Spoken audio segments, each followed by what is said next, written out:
that coalition started its operation a year and so. What was the result? ISIS and Al-Nusra and other like-minded organizations or groups were expanding freely. What was the situation after the Russians participated in fighting the terrorism? ISIS started and Al-Nusra started shrinking. So I would say they will not first give any results. Second, it will be harmful and illegal, and it will support the terrorism like what happened after the coalition started its operation here. And so, because this is like a cancer, you cannot cut the cancer, you have to extract it. And this kind of operation is like cutting the cancer that will make it spread in the body faster.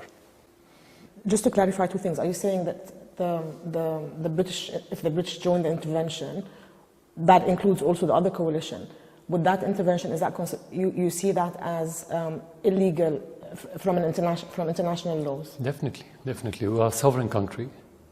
Look at the Russians. When they wanted to make this alliance against the terrorism, the first thing started discussion with the Syrian government before anyone else. Then they started discussing the same issue with other government. Then they came. So this is the legal way to combat any terrorists around the world. Last week, a key part of Cameron's argument for extending UK airstrikes to Syria was a number that he used, 70,000 moderate rebels, that he mentioned that do not belong to extremist groups, but are already on the ground, who the West can use to help them in the fight of ISIS. As far as you know, do you know which groups they include in the 70,000? Are you aware of 70,000 moderate rebels in Syria? Let me be frank and blunt about this. This is a new episode in a long series of David Cameron's classical farce, to be very frank. This is not acceptable. Where are they? Where are the 70,000 moderate that he's talking about? That's what they always talk about, moderate groups in Syria.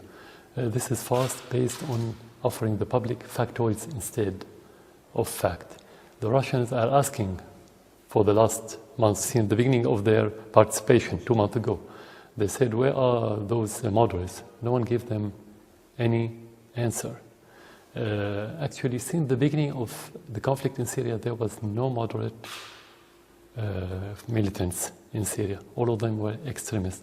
And in order not to say, I'm just giving excuses and so on, go back to the internet, go back to the social networking sites. They publicized, they uploaded their atrocities, videos and pictures with their faces, with their rhetoric. Since that time, they used the sword, they did beheading, they ate the heart and the dismembered